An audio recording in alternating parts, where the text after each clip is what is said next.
안녕하세요. 친절한 제수씨입니다. 오늘은 총 22일차, 그리고 보조지표로 보면 2일차입니다.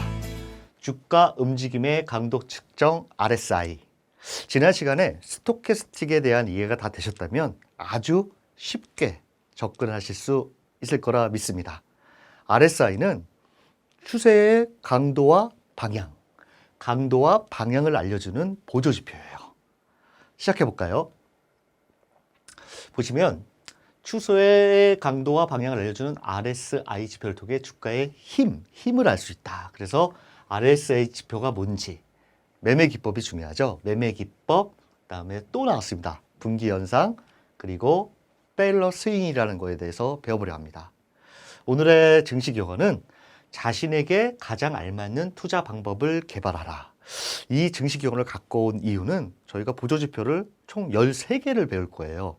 이 중에 자신에 맞는 보조지표가 분명히 있을 겁니다. 그거를 스스로 경험을 통해서 찾아내셔서 시장에 이기는 투자자가 됐으면 하는 바람입니다. 시작해 보도록 하겠습니다. RSI 지표란 상대 강도 지수라고 나와 있는데요. 추세의 강도와 방향을 잘 표현해주는 지표예요. 여기 정의가 나와 있는데 너무 어려워요. 제가 쉽게 풀어볼게요. 풀어보면 상승 추세면 얼마나 강력한 상승 추세인지, 힘이 어떤지, 반대로 하락 추세면 얼마나 강한 하락 추세인지 알아보는 지표예요.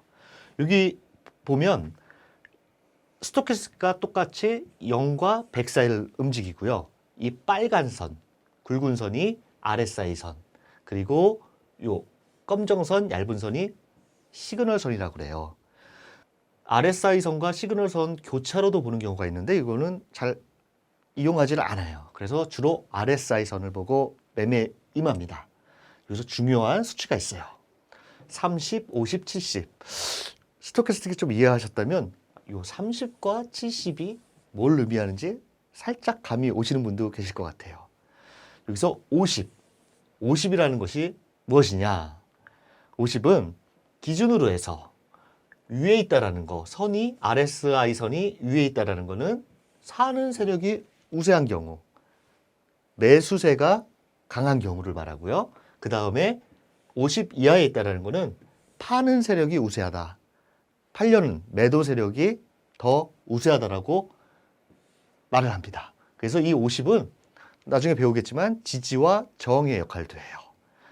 RSI 설정하는 법은 이렇습니다. 기본 설정이 기간이 14, 시그널은 9로 나와 있어요. 이걸 그대로 사용하시면 되고, 주로 아까 말씀드린 대로 시그널 선은 잘 안 보고 주로 RSI 선으로 매매 시점을 판독한다. 이렇게 생각하시면 될 것 같습니다. 그래서 RSI는 박스권에서 등락을 반복할 때 신뢰도가 높아요. 이런 거 말고요. 좀 이렇게 진폭이 있는 박스권에서 좀 신뢰도가 높다라고 할 수 있고요. 그리고 이때 천정과 바닥을 찾기 쉽다는 장점이 있어요. 천정과 바닥을 찾기 쉽다는 장점이 있다. 본격적으로 들어가 보겠습니다. 또 나왔습니다. 과매수, 과매도. 스토캐스틱에서도 나왔죠. 과매수 구간, 과열 국면. 너무 많이 먹어서 체할 것 같아. RSI는 70 이상을 과매수 구간이라고 보고 30 이하를 배고파. 너무 많이 팔렸어. 배고파. 이 침체 국면을 30 이하를 봐요.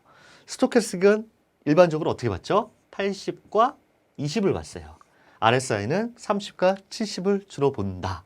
그래서 이게 무엇을 의미하느냐? 30범위 아래로 하락하면 배고파 죽겠어. 이럴 때는 매수를 고려하는 거예요. 사는 게 아니에요. 사는 것을 고려하는 것이고, RSI 선이 이렇게 내려왔을 때, 그리고 70 범위 위로 상승했으면 너무 과열됐어.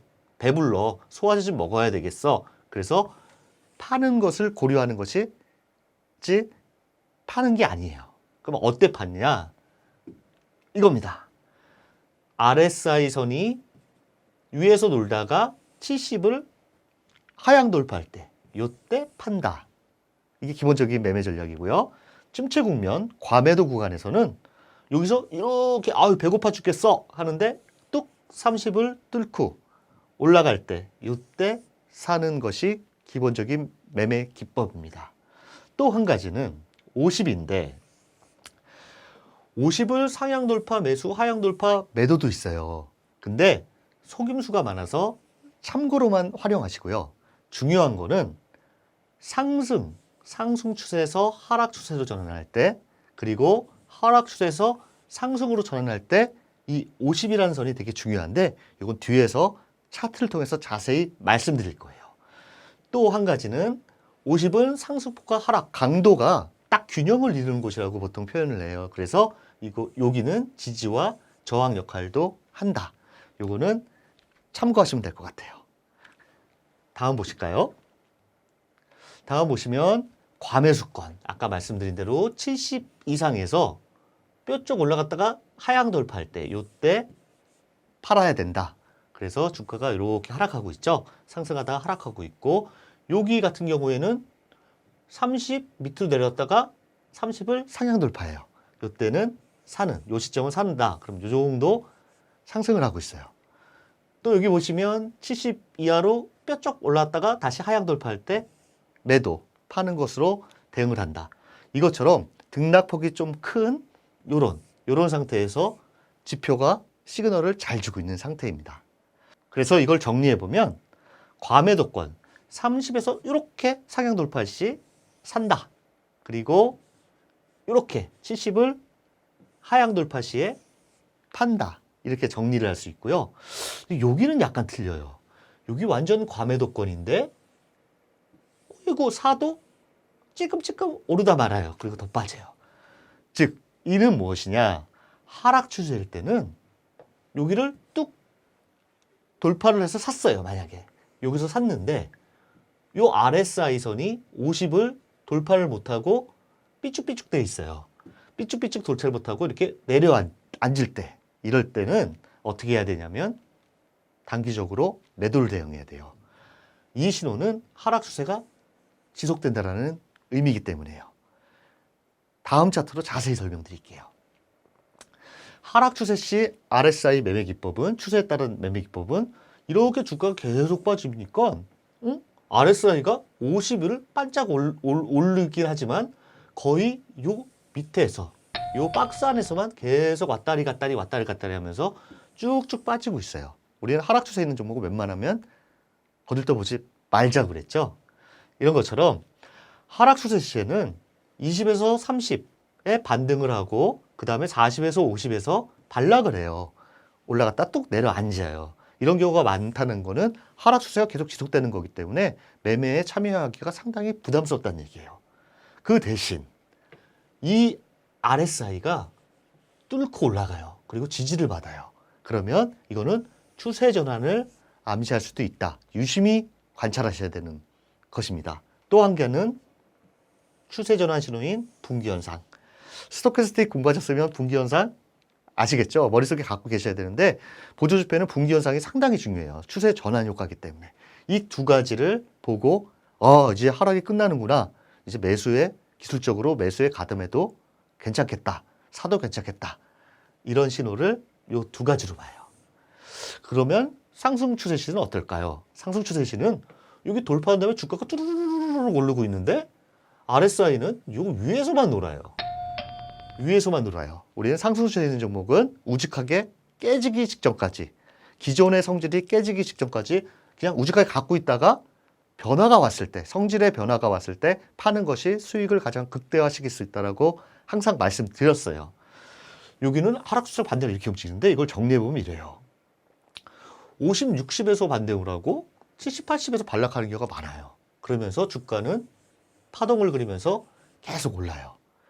여기서 중요한 거는 이게 확실히 50을 깨고 내려가요. 깨고 내려가서 더 이상 50 위로 올라가지 못하면서 흐지부지 된다 그러면 매도 강도가 세다는 거예요. 그러면 기존 추세가 이렇게 무너질 수도 있다. 이렇게 판단을 하셔야 되고요. 똑같이 분기 현상이 나오는가 안 나오는가 요걸 보시면서 내가 이제 수익을 실현할 때가 언제인지, 언제 팔아야 되는지, 상승 추세의 성질이 하락 추세로 변하는 거, 요거를 간파하시는 것이 중요하다 할 수 있겠습니다. 그것 때문에 50선이 추세 전환에서는 좀 중요한 위치를 갖고 있다.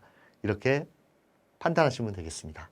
바로 분기 현상 다시 한번 말씀드리겠습니다. 되게 중요한 거기 때문에 다이버전스라고 그랬죠. 다이버전스.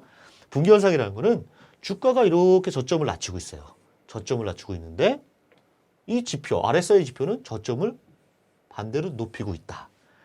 이럴 때는 강력한 추세 전환의 신호다. 그래서 주가를 유심히 관찰하시고 주가가 오르기 시작하면 50을 돌파하는가 보고 그 다음에 우리가 배운 것처럼 추세선도 그어보고 거래량도 체크해보고 이런 식으로 복합적으로 보셔야지 추세 전환 시점에 대해서 종합적인 판단이 쓰는 것입니다. 다음 보실까요? 여기 보시면 고점을 주가를 높였는데 이구나? 이게 뭘까요? 이렇게 RSI 지표는 고점을 낮추고 있어요. 그러면 강력한 추세 전환 신호다. 그래서 유심히 관찰하셔야 돼요. 그래서 주가가 더 이상 고점을 갱신 못할 때 우리는 빨리 도망쳐야 돼요. 근데 여기 보시면 페일러 스윙 현상이라는 게 써 있어요. 페일러 스윙. 분기 현상과 페일러 스윙 현상이 같이 나왔어요. 페일러 스윙 현상 바로 말씀드릴게요. 페일러 스윙이란 용어가 좀 영어로 돼 있어서 어렵지만 간단합니다. 여기는 탑 그러면 꼭지 천정에서 페일러 스윙이고 바텀은 바닥권에서 페일러 스윙이에요. 쭉 읽어보시면 RSI 지표가 이렇게 올라오는데 이 직전 고점을 갱신을 못해요. 못하고 내려앉아요. 여기서 이렇게 내려앉을 수도 있고 내려앉는데 요 직전 저점 우리가 전저점이라고 하죠. 요거를 깨고 내려온다던가 아니면 70을 깨고 내려온다 그런 거는 상승 추세가 마무리될 것으로 예고하는 것이에요. 아까 분기 현상처럼. 그래서 이때는 강력한 매도 신호가 되는 것이고 파는 신호가 되는 것이고요. 반대로 이거는 RSI 선이 요 저점을 더 이상 깨지 않고 내려가고 그리고 요 직전 고점이라고 그러죠. 전 고점을 뚫고 올라간다던가 30을 뚫고 올라갈 때는 그동안의 하락을 멈추고 상승으로 전환되는 강력한 추세 전환 신호로 인식을 하는 것입니다. 그래서 이때는 매수 대응, 사는 것으로 대응, 이때는 빨리 도망치는, 파는 것으로 대응이라 볼 수 있겠습니다. 차트를 보시면 더 쉬울 텐데요. 주가가 많이 올랐는데 보시면 뾰쭉 하는데 이 고점을 못 넘기고 고점이 낮아지면서 여기 70을 하향 돌파해요. 이때는 빨리 도망치셔야 돼요. 빨리 도망치지 않으면 손실폭이 상당히 크겠죠. 이게 바로 페일러 스윙이라는 것입니다. 이해가 되셨나요? 오늘의 투자 명언은 니콜라스 다비스의 글을 갖고 왔어요. 니콜라스 다비스는 무용수였어요. 52년에 공연 사례금으로 받은 돈 갖고 주식 투자에 입문을 하게 되죠. 그래서 많은 실패를 경험합니다. 그 경험을 이겨내고 큰 돈을 번 투자자인데요. 이 사람의 경험에서 하나를 알려줘요. 다른 사람의 의견을 쫓아하는 투자가 얼마나 어리석은지. 초보 투자자는 요거 때문에 주식에서 손실을 많이 보는 경우가 많습니다. 이걸 없애기 위해서는 나만의 투자 방법을 만드시기 바랍니다. 다음 시간에는요. 23일차 CCI 또 보조지표죠. 통해 매수, 매도 시점 찾기에 대해서 알아보도록 하겠습니다. 감사합니다.